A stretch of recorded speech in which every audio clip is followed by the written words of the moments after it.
Hey guys, this is Joe, founder and host of Startuprad.io.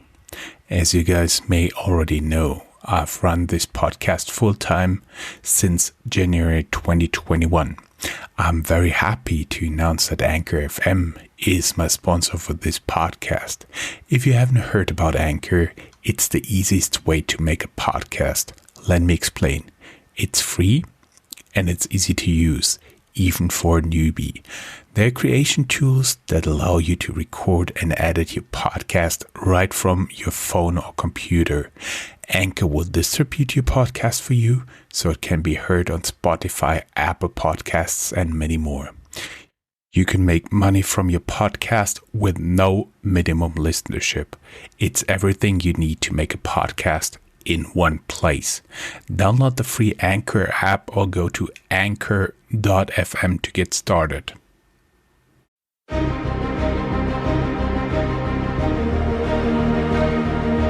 Welcome to Startuprad.io, your podcast and YouTube blog covering the German startup scene with news, interviews, and live events. Welcome everybody, this is Joe from Startuprad.io bringing you a Wirecard special from this month in German startups. We are recording this on the 24th of June. That means first, it's summer, it's hot, Chris and I are wearing short. Secondly, it means there are only 6 months left until Christmas. And third, there is, as always, Christian here with me live and direct from New York. How you doing, man? I'm doing very good. New York is holding up well. We are over the Rona, and now the other US states look worse, but we will see what happens. It's slowly opening up here.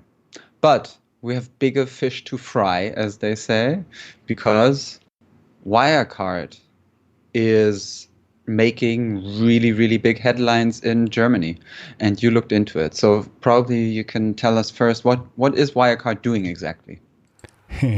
Well, Wirecard, let me get this straight here. Wirecard is a company processing payments. The company works as an intermediary and guarantor between buyers and sellers and takes commissions on all transactions. They have about 5,000 employees and actually replaced Commerzbank. We will talk about them later in our This Month in German Startups recording in DAX 30. Germany's equivalent of the Dow Jones Industrial Average or DJIA. They are also the first fintech who ever achieved this. The big problem is now that there are accounts missing, which should hold approximately 1.9 billion euros, which is 2.2 billion US dollars in cash. So these 1.9 billion are in their balance sheet, but they probably don't exist. But let's back up a little bit. Christian, we have some story there behind, right? There was a fight between the Financial Times and Wirecard.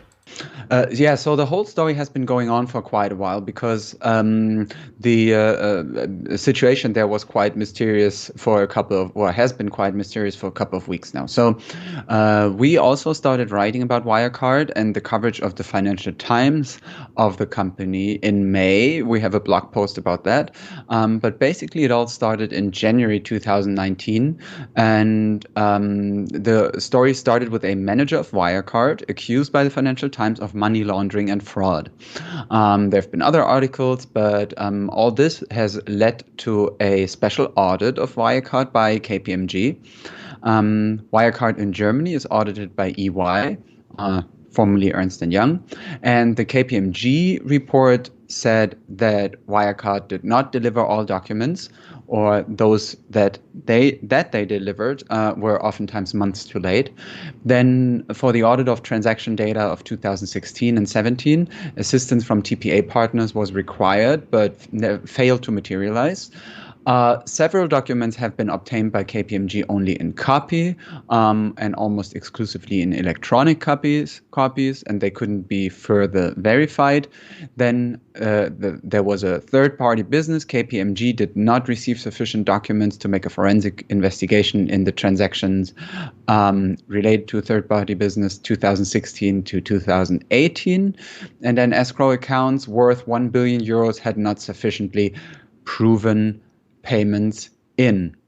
Exactly. That was all like, you can imagine you're always in a losing proposition when you're an auditor, because you always have to look very carefully at each and every accounting booking, especially the big ones. But we all know humans make mistakes, and you can only lose if you oversee something.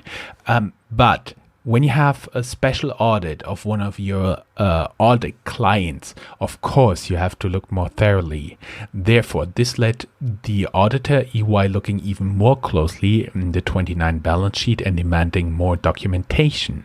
This in turn unraveled a potentially devastating accounting scandal for Wirecard, since the company could not produce sufficient proof that their 1.9 billion euros cash claimed to be with trustees in the Philippines actually existed.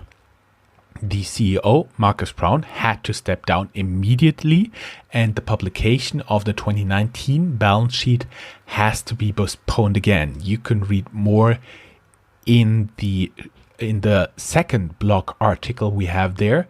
And developing story today, we found a wrap up. Basically, this reads: in latest developments, Wirecard had to admit that the 1.9 billion euros likely do not exist. So the company itself admitted this. The share price has been trading above 140 as recently as mid of February, and it crashed down to 13 euros. 13. Bank of America, who's covering this the shares as an analyst, forecasted a corrected price target of €1 per share. And Mr. Braun, the CEO, Markus Braun, who had to step down, also contributed to the decline by having to sell shares in order to meet margin calls. Mr. Braun is currently on bail of €5 million and has to visit the police on a weekly basis. Yeah.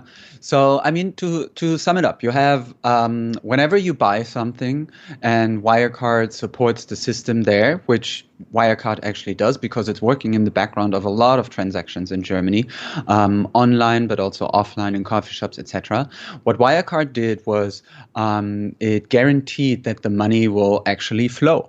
And in order to guarantee that, the company itself needed to have some security money stashed away somewhere in case some of the money didn't come through that they guaranteed.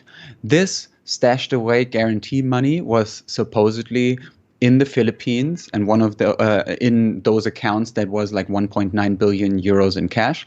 So that was basically the part of the money with which they guaranteed that their whole system or that their whole business would be running. And now no one knows where this money is. So it's really wild. And I think what's also interesting is that this really has big implications for the startup ecosystem in Germany as a whole, because as you said, it's the first fintech in DAX and in the DAX index, and it's also like I mean, Germany takes pride in the fintech market, and Germany thinks that fintech is probably our like beacon industry, that we can actually be ahead of everyone else in the world. And now we see that, it's not probably only this one company that has an issue, but also the auditors around it, or that people are wondering how much of the whole system is actually affected by it.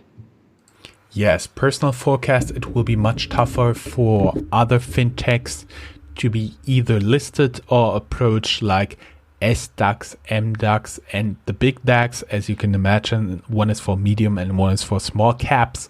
And but on the other hand, the ones who can meet that threshold, they'll be most likely meeting all the standards and also likely to be successful, but likely is not certain. Chris, we will promise our audience to keep them updated, and we will write blog post if there's something more developing there, right? Pinky promise. Pinky promise. Thank you very much, and see you later in this month in German Startups.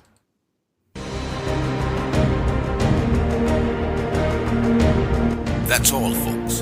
Find more news, streams, events, and interviews at www.startuprad.io. Remember, sharing is caring.